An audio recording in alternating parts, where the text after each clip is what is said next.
non-negotiables or things we were going to talk about, and they included communication, family values, spirituality, day-to-day compatibility, and physical chemistry. And so I sent him a notification.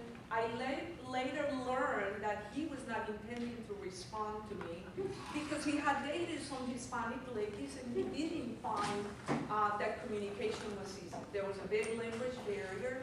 So, but I had made a mistake. Instead of marking that I spoke Spanish, those in alphabetical order, I marked Russian like this. So here he thought, well, she doesn't really speak Spanish. She's got a Hispanic name, but she speaks Russian. So that is how I got to have a date with this man. And our first day was on it was a Friday, April 12, 2013, in a place that's very popular for first dates for people that are doing online dating. So it's called Crane's Park. It is one park, 1 mile around, and you walk around. And so we met, we greeted each other. We decided we were going to walk around. He offered me his arm, and we're walking and talking. And about half a mile, halfway through the park, half a mile, there was a bench, and he asked me, do you want to sit down? And we sat there, and by then, I was absolutely crazy about this man. He bewitched me body and soul, and I asked if I could taste him. So after 350 women, it's like a chase, and then as a man, he could not believe that a woman would come and make this first move. And we did kiss, and that first date lasted 10 hours. And since then, we were thick and thin from then on, and we spent every minute of our lives that we could together. Awesome. We lived like kings. We traveled like kings, we ate like kings. We partied like kings. We lived a life of beautiful love. It was truly, you had to be there. But if you weren't there, you're here to hear the stories and to share and to know. We worked like peasants. We worked and worked. And this man was wonderful because he always said, it is very hard for a couple to be able to work together. Well, we did it stellarly. And during the time he was with me, he was able to open 2 offices and create a very prosperous practice. We also had a home business that I had, and he helped me with that. He said, we can't stop making money. Everywhere we look, we created prosperity. And he finally found his girl and was able to stop chasing the girls and found the love of his life because I love him passionately. Our motto was we always say yes. So anything this man wanted, whenever he wanted, I said yes, and everything I wanted, he always said yes. He was the master of reciprocity. This man kept our life completely balanced. He always, when he received, he was always ready and thinking how to give. There was never an imbalance in our day-to-day compatibility was the most beautiful thing. Because his language of love was touch, this man took a shower every morning and he loved me buttering him up. I did homemade body butter, and then he would sit in the bed watching Good Morning America, and I would just complete, maybe this is too much information. Buttering him up. Tell us more.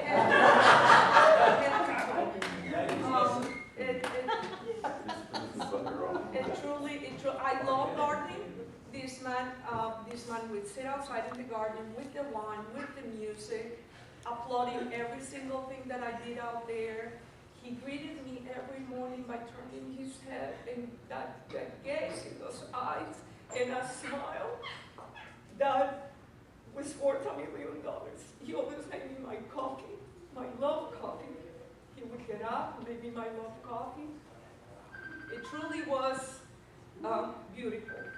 And then cancer came, and we set out to buy this together, to work on this together like we did on any issue that may have come.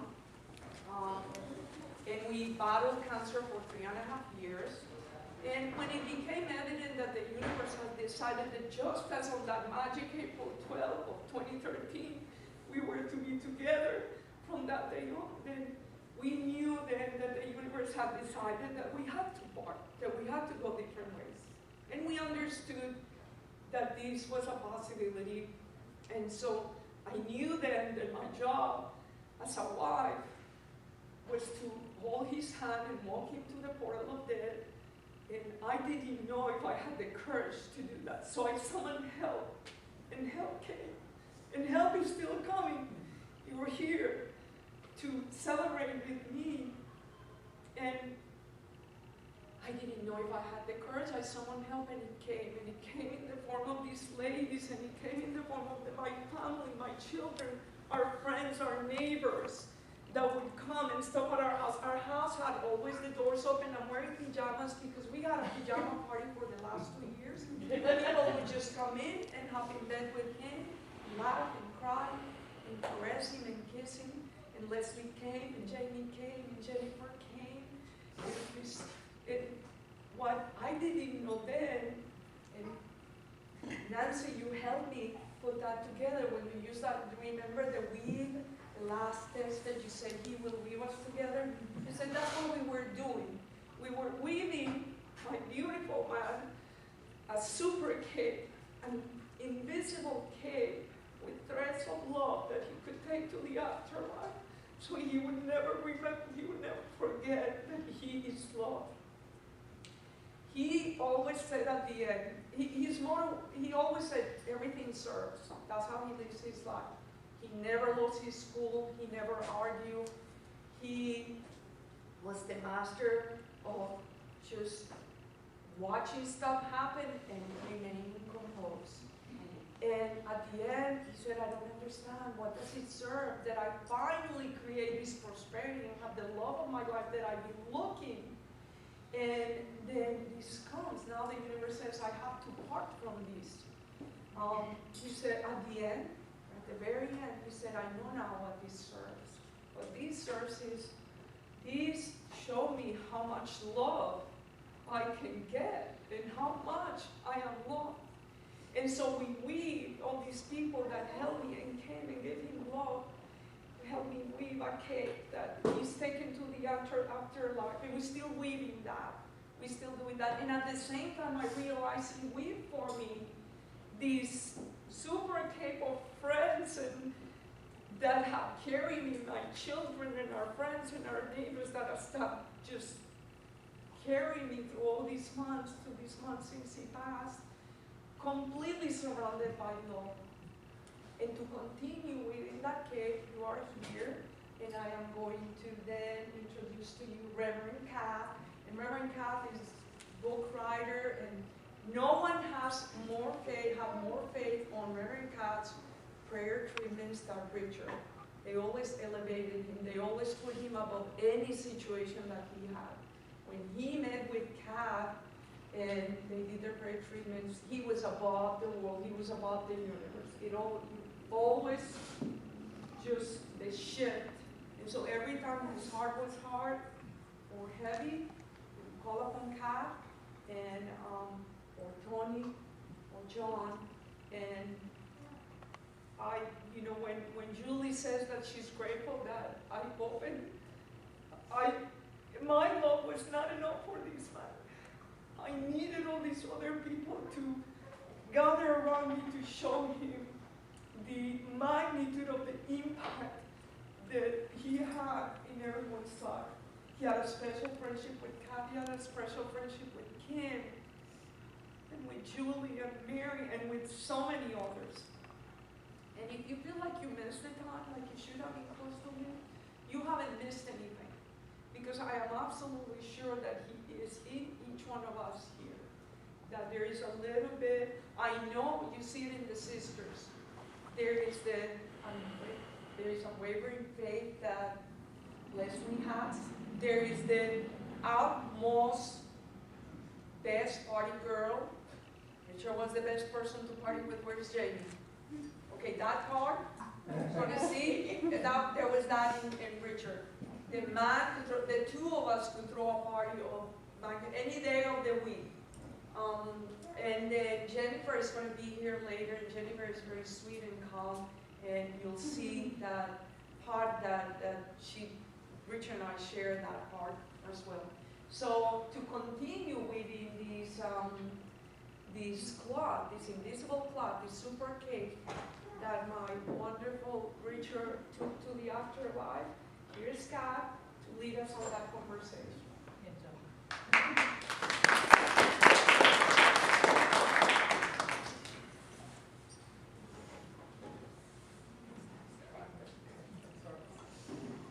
Well, those are some really hard acts to follow, I would say. It's really great for all of us to be together. The room, you can just feel the love here. It's really an honor and a privilege to have had Richard and Angela in our lives. I think he might have come into our lives about 15 years ago when he appeared with his family at the time to our Center for Spiritual Living. And he was already well versed and well studied before he came to us. He really got that in at his center in California. So I can't remember the exact day that we met him, but it was such a natural thing that he was just all of a sudden a part of our life. It just like happened, you know, it was just such a natural thing. He just was just so open, friendly, receptive, and we were happy to be there for him. Plus, he was our chiropractor for our family, and I said to him, I said, wow, it really pays to have a husband, you know, being a chiropractor. Did you spread the butter? I'll pass on the butter. And this is my husband, John, and John and I co-directed this center. So John was right there with Richard as well. And so I'm going to pass that to you to tell him a little bit about him. So I think Richard came at a very difficult point in his life, which was before the chiropractic, when things were falling apart. And as a minister, you know, you look at people and you wonder, you know, what they're going through. But there's something about some people that in the middle of whatever situation they were in, were optimistic and positive and knew that there was a way through it. And that's what I really learned from Richard. He was in our classes and, you know, he soaked up everything like a sponge. But that is what I learned, is not only the generosity of time, talent, treasure, but the generosity of spirit. And he imbued our board of trustees with Tony with that generosity of spirit. And to me, it was like, this guy is just incredible in terms of what he brings to our community. And that was so valuable for all of us. And so, you know, I've never done a memorial service like this. I don't think Kat has either. With people from at least 3 continents, is that right? And all over the Southeast. We're from Seattle, and we wouldn't miss this. Just because that generosity of spirit embraces so many people. And this is evidence of that. And so I invite you all, because you've heard so much about this, is to just take a big deep breath. We're going to switch gears a little bit. My mom had her funeral last Monday. And you know, you go through the grief and the sadness and whatever else is there. But to me, the richest part of spending time with family was hearing the stories about the relationships and the things from distant cousins that were like, I didn't know that about my own mother, you know? And so this is an opportunity for us to dig a little bit deeper, because the voices, your voices of your experience with Richard, when they're spoken publicly, are so profound. For other people to hear that and to say, yeah, I saw that in Richard too, but I never knew that about Richard either. And so I'm going to invite us to consider thinking a little bit deeper about the relationship with Richard. So what I like to do is sometimes there's just one last thing that you would like to tell someone. And so I like to invite people in times like this to, let's write a letter together. And maybe there's something that you would still like to say or share or speak out loud. If you were writing a letter, maybe it's just a small part of the letter that you would be writing him. But I'm inviting us all to write one together. And if there's anything that you feel comfortable saying publicly, that because there's so many different people from different walks of his life, that, there's things that, say Angela hasn't heard yet, or the family hasn't heard yet, or even John and I haven't heard yet, knowing, that other part of him. So when we share, we just add to the weaving that Angela so beautifully spoke about. So does anyone feel comfortable starting us out with something that they would like to share? Yes? Should I come up? You can come up, you can speak loudly from where you are, you can do whatever you want. Thank you. Hello everybody, my name is Doug Franks, and I met Richard in 6th grade, and I bullied him. I tried to push him around, and I had some issues as a child. I was born with dyslexia, I thought I was stupid, and so I acted out. And my life has changed a considerable amount since that time. Good to see you, Judy. And I know what my purpose in life is. I know why I did what I did. And when I saw Richard again, probably about 2002 or 2005, I met him in Atlanta, and I told him I was sorry. And he said, man, there's nothing to apologize about. And I just thought that's pretty cool. I'm in a battle that I'm trying to help people in Florida and the rest of the country. It's a David and Goliath classic fight. And when I went to Orlando to be filmed with a group of other people that are in this situation, there was Richard and his wife again, there to see me, and we had dinner together, and Richard said he was proud. And I'm a guy that likes to have words of encouragement. There's another term for it, but that meant the world to me. And so Richard was super special. A guy that I was picking on as a kid because I just didn't know any better, to someone that told me they were proud of me. It made the whole difference to the world. And in my opinion, now where I am today, is we need to make everybody proud of us, and we need to do the best we can for everyone. And everyone has difficulty. I met a homeless guy today. Gave him some money, gave him a banana. It made a little bit of difference in his life in a positive way. And that's just how, man, if we all acted that way, this world would be better. So that's what I got to say, and we will see Richard again. Thank you. Thank you. Thank you, Doug.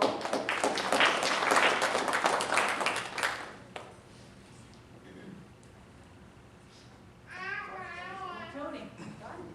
Hi, I'm Tony. So I've known Richard for a long time, and we met each other in the spiritual center, and it started out just a casual friendship. But the one thing about Richard, the number one thing about Richard, you always knew where you stood.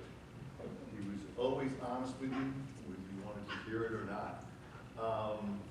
But for me, that was a blessing. I don't like not knowing what's going on. And he would always say, here's what's going on. You might not like it, Tony, but it was always appreciated. There's one phrase, and Angela mentioned it, that will always stay with me. And no matter what was going on with Richard, what was going on with me, he would always come up to me and say, everything serves. And when he said it, I'm like, what are you talking about? And I have a lot of belief and faith, and there are some times you don't have it. And he always made sure I understood that every experience we have in life has a purpose. And we may not know what it is at that time, and we may never know what it is, but to have faith that there's a reason for it. And he would say that to me when I was having tough times. I remember moving to the beach.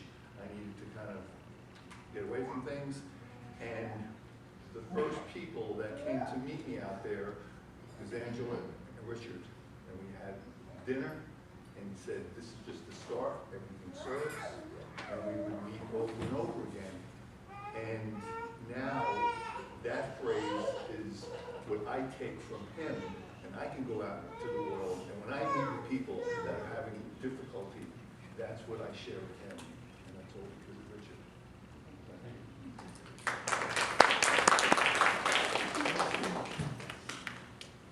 I'll say that. Okay.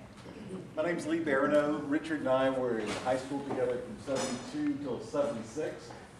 And then for the rest of our lives, it was purely by social media. We would see each other on Facebook or something, whatever it was before that, MySpace, and I always felt connected to it. And the funny thing to me was Richard in my mind was the same person as, I think his name was Harvey Korman. He was the comedian on the Carol Burnett show. And he had this look. And his head would just kind of turn and he'd look at you and you knew 1,000 words coming from Richard without him saying anything. And there was this time we were probably 11th grade, and he and Tommy Whitcombs were great buddies, and they were having this fight before class started.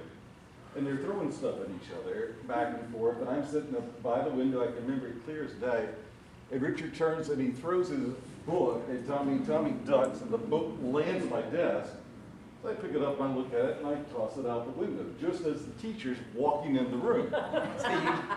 So he's like wanting to know what this commotion is, and we sit down, and Richard, where's your book? And he goes, Lee Barano threw it out the window. Looks at me and goes, did you throw Richard's book out the window? And I go, yes, I threw it out the window. He goes, all right, you, and you, points at Tommy. Mr. Burgess is on. Day of reckoning. So we go in, sit down, and I can still see Richard just sitting there across from me next to Tommy. And Mr. Burgess asks us, tell me what happened. And we all of a sudden they explain, he's like, oh, they were throwing stuff at each other, so they threw and missed, and the book landed on my desk, so I tossed it out the window. And Mr. Burgess turns and looks at Richard and says, is this what happened? He goes, it's exactly what happened. He goes, all right, you two stay. Lee, you can go back to class. And I stand up, I look at him, I'm like, Tommy, Dick. And he has this look on his face, that Harvey Korman look. He's just looking at me like, and I'm thinking, I don't know when or where, but he's going to make me pay. So I love it.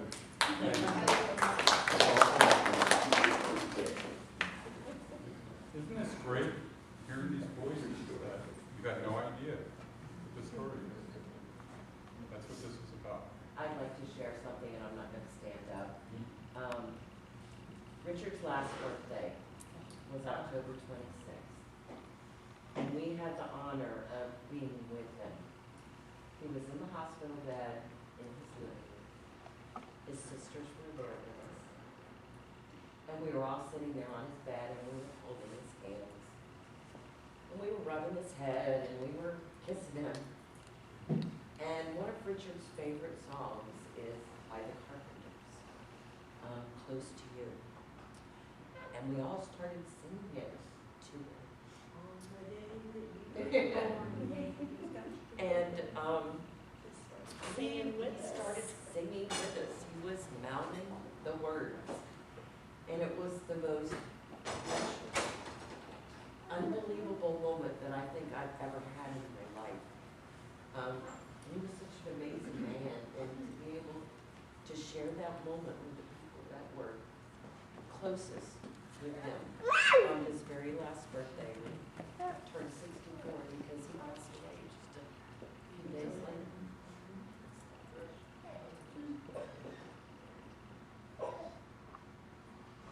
I want to share another little story.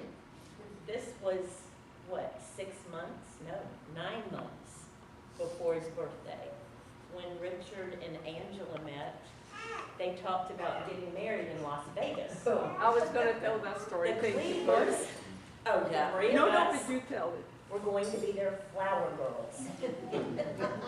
And so we did. We talked about that for so long. And of course, unfortunately, that didn't take place. So in January, Mary and Julie reached out. Was still living in Denver as I am now, and said, you've got to come to town, because at that point, he was starting to decline.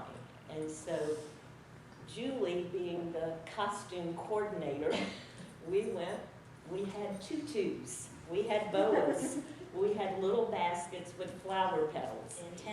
Antennas on our head. He had no idea that I had come in town, and I had not seen Richard, probably at that point, at least over a year. And so, what was the song you found?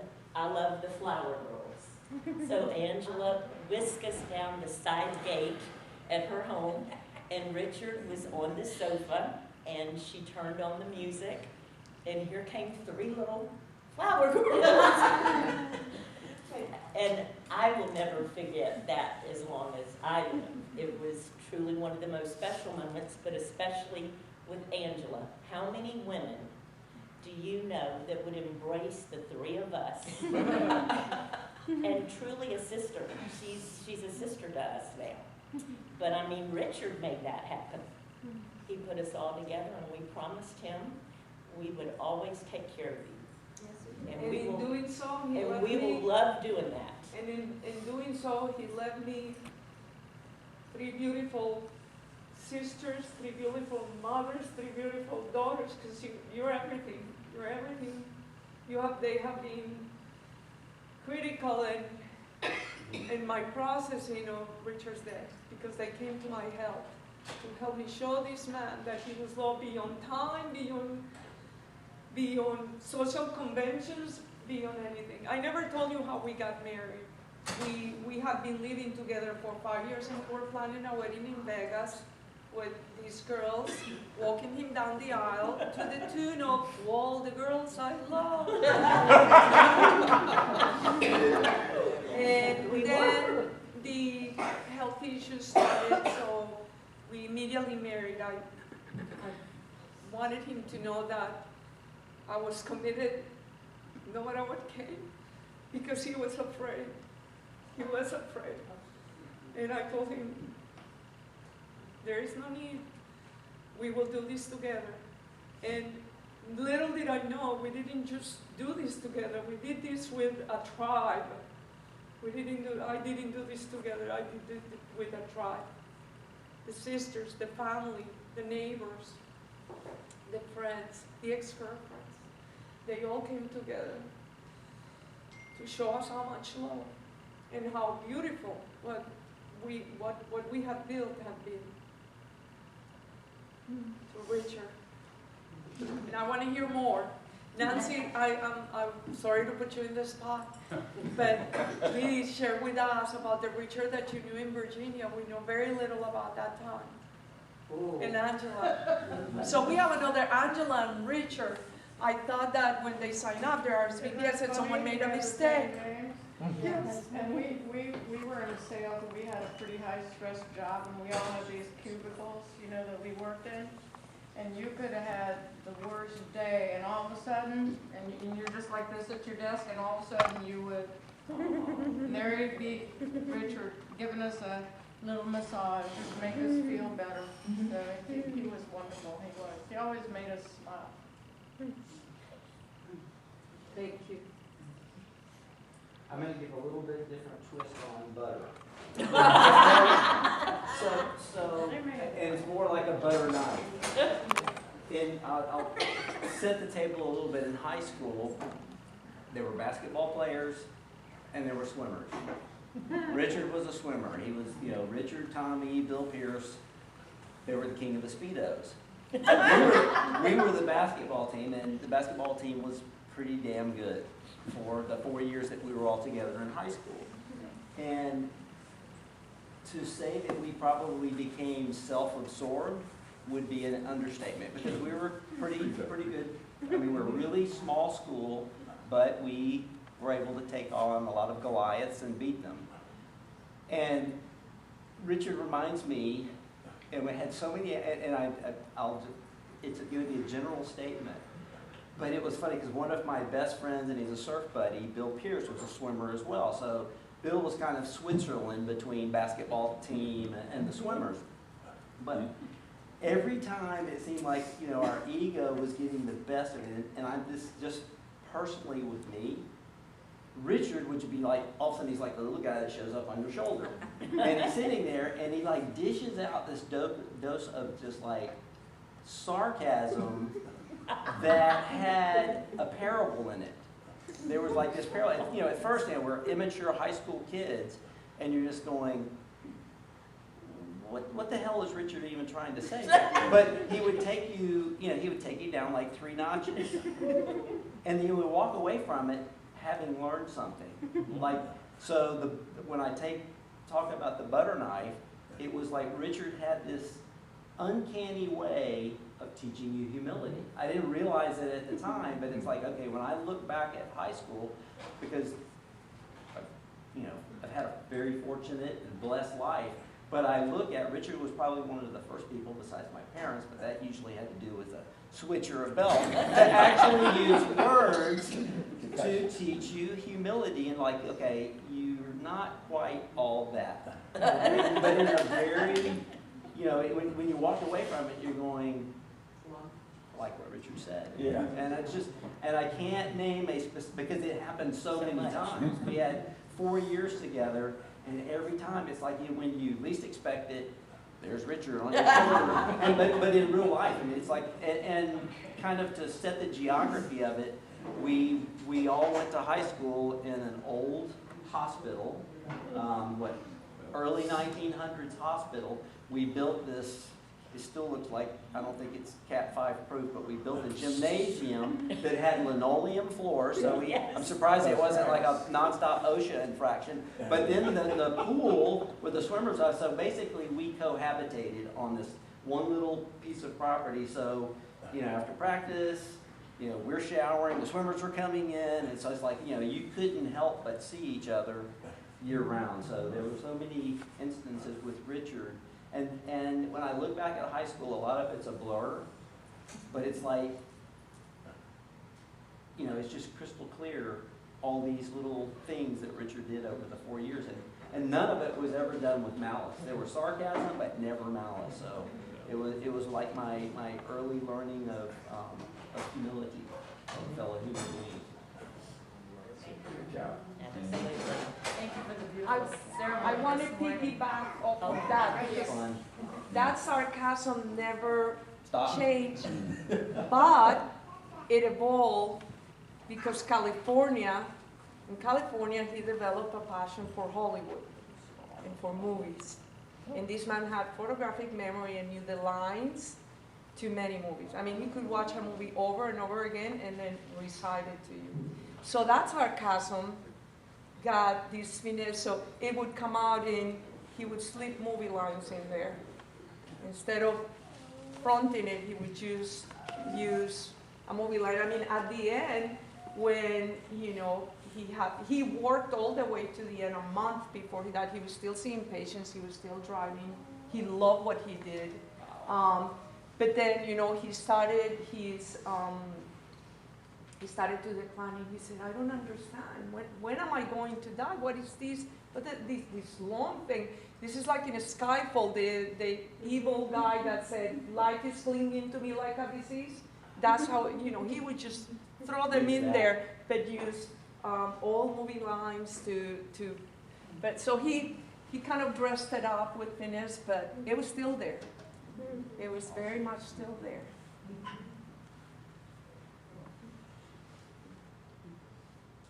Anyone else? I'd like to say something. Our families blended when we were in high school, and I had a crush on Scott. But I was a freshman and he was a senior. But his hair was always this shiny, chlorinated, beautiful long. So he wore it kind of long, but he was never sarcastic or smarmy or anything with me. And he knew, I think, that I had a little bit of a crush on him. But all he ever did was lift me, and he did a couple of things that helped me out in high school because I had no confidence. And he was always kind, but he sent the counselor from Huntington College to my high school to speak with me. And I didn't go to college there, but that talk I had to that counselor, it just lifted me. And he also encouraged me to swim. And I still swim to this day. And I still think about him when I'm in that pool. And I try my hardest not to turn my hair green. But I do think of him, and I've got some really good teenage memories of Scott. He was my cousin, and even though this is the South, it was just a puppy love crush, but he was always kind and he always lifted me. And that visit I got in high school meant a whole lot to me, that he thought enough to recommend that. Thank you, Angela. Thank you for taking care of him. Thank you for being so good.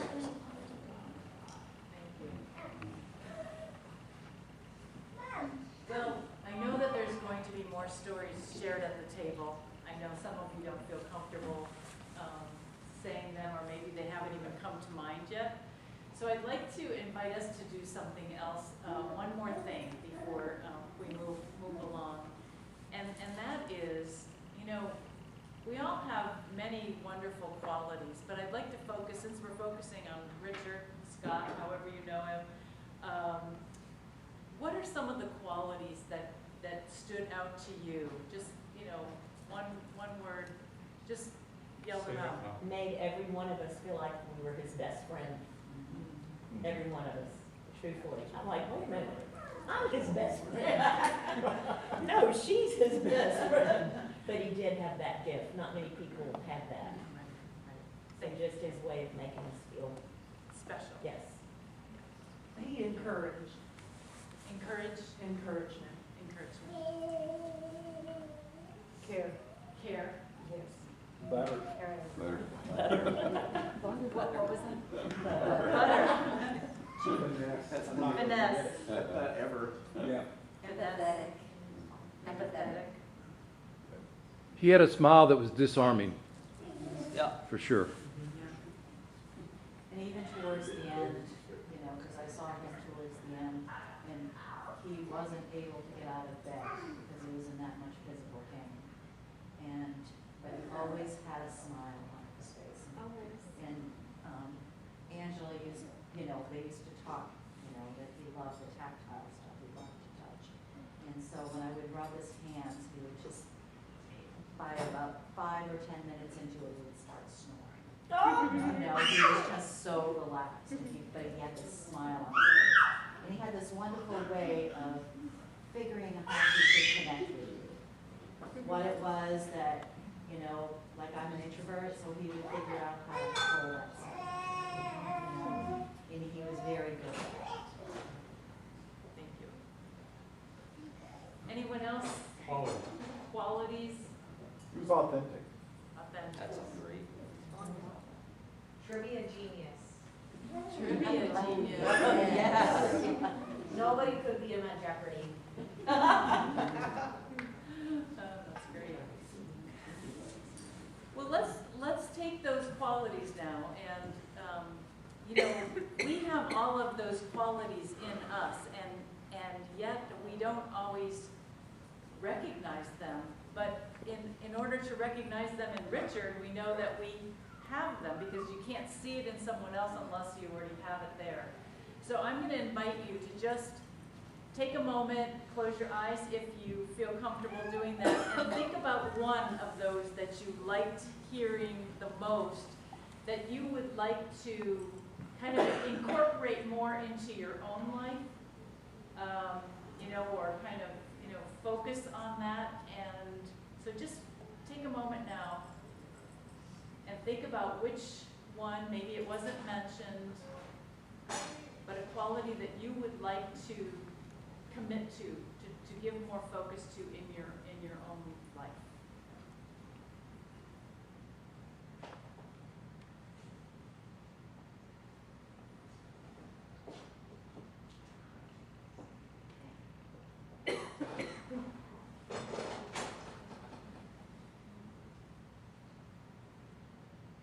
So we just take that, whatever quality that was, or even just that feeling that we have thinking about him, we just take that into us, we take that with us as we go back out into the world and we become more and more like that. And I think it was Doug that said, you know, we take that with us and we share that with the world. And in that way, we are not only spreading ashes as Angela is spreading around the world, we're spreading Richard in yet another way. So whenever you're ready, you can come back. And welcome, everyone. Yeah, we're welcoming Jennifer and Tony and Deva and Cody and Caleb and Lindsay. And Jennifer is the youngest of the sisters. We're good. I think we're good, Kat. I think we're gonna do a Okay. reading and then we're gonna do a close. Absolutely. And then Angela's going to give you a rundown of the rest of the evening. So one of the challenges that we always see at a memorial is, you know, what is the meaning of life? And I think it's been exhibited right here with compassion and gratitude. Developing a practice of compassion and gratitude solves all problems. And you see the energy here. So this passing, it has meaning in the gifts that we give to each other. And so I'd like to end with this quote by Thich Nhat Hanh about passing. Thich Nhat Hanh is a famous Buddhist teacher who just left this plane of action, I think, a month ago. And this is what he says. This body is not me. I am not caught in this body. I am life without boundaries. I have never been born and I have never died. Over there, the wide ocean and the sky with many galaxies all manifest from the basis of consciousness. Since beginningless time, I have always been free. Birth and death are only a door through which we go in and out. Birth and death are only a game of hide and seek. So smile to me and take my hand and wave goodbye. Tomorrow we shall meet again, or even before. We shall always be meeting again at the true source, always meeting again on the myriad paths of life. And so it is. And so it is. And so let's just know that we take those words with us, we take those qualities with us, and we release Richard with all the love that we have in our hearts. And we embrace those qualities, and by embracing one of them especially, we just take him with us wherever we go. And so we release him in love, and we move forward now in this community, this newly organized community that he brought together. And we enjoy these new friendships and where things take us from here in our own individual lives. We will never be the same because we have experienced Richard, because we have experienced this just really unique and wonderful person. And so he has made his impact on the world, and it continues to be made in and through and as us. So we are grateful for this opportunity to come together. Thank you, Angela, and all of the girls. No, I'm not supposed to say that anymore. I like being called a girl, but we just appreciate everyone who has played an essential part in bringing all of this love together, and we know that it continues, and that Angela is especially just supportive, extremely supportive every step of her way. So thank you, Spirit, thank you, Source, thank you, God, thank you, Universe, whatever you call it. And please say with me, and so it is, amen. And so it is. Thank you, Angela, Kat. if you would. Thank you so much, Kat. So what's going to happen the rest of the evening, and there's a disclaimer to this. If you've never been to a weirder celebration of life, all I have to say to you is there's a first for everything. So we're going to have dinner. The buffet is going to be open until 8 o'clock. Please enjoy. And after 8 o'clock, we're going to pass out some luminary bags and some pens, and we welcome you to write messages or a drawing or something that moves you. And so do a little interactive time, and then we're going to take those luminary bags and we're going to take them to the beach, and they're going to be laid in the form of a gigantic heart. And we're going to go out there with sparklers and roses. Everybody will have a rose and we'll have a sparkler. and we're gonna throw, you can throw the rose or the rose petals into that gigantic luminary heart, and we're gonna light up your sparkler, and Mary is going to do a little something to honor Richard, and we're just gonna end up our evening at the beach, and we're gonna hang out there. The room closes at 9, so, you know, you can hang out there, finish up there, or come back here and hang out. And we also have some goodie bags for you to take with you to remember Richard. We have a cup that represents some candy. He's the king of candy, all kinds of weird candy. There's some whatchamacallits, there's something to suck on, he loves. Really not very being very appropriate. And then some lemon heads, and then we love textiles. Richard and I love textiles. We love his linen, and I had it always slightly starched. I had a story about his sheets, so he loved a bed. He loved a well-made bed, and so I bought my husband, of course, because I was well raised by the nuns, 1800 thread count organic Egyptian They had that at cotton Walmart? sheets, and I sent them. Let's start shopping. And I always indulge in sending them to the cleaners to get it slightly starched. And the look on the face of this man when he got on that bed with the slightly starched sheets on his organic. So you have a towel that you can take to the beach if you want to lay on it, or just take it home to remember him. And that is it. Party, party, party. Okay? Thank you.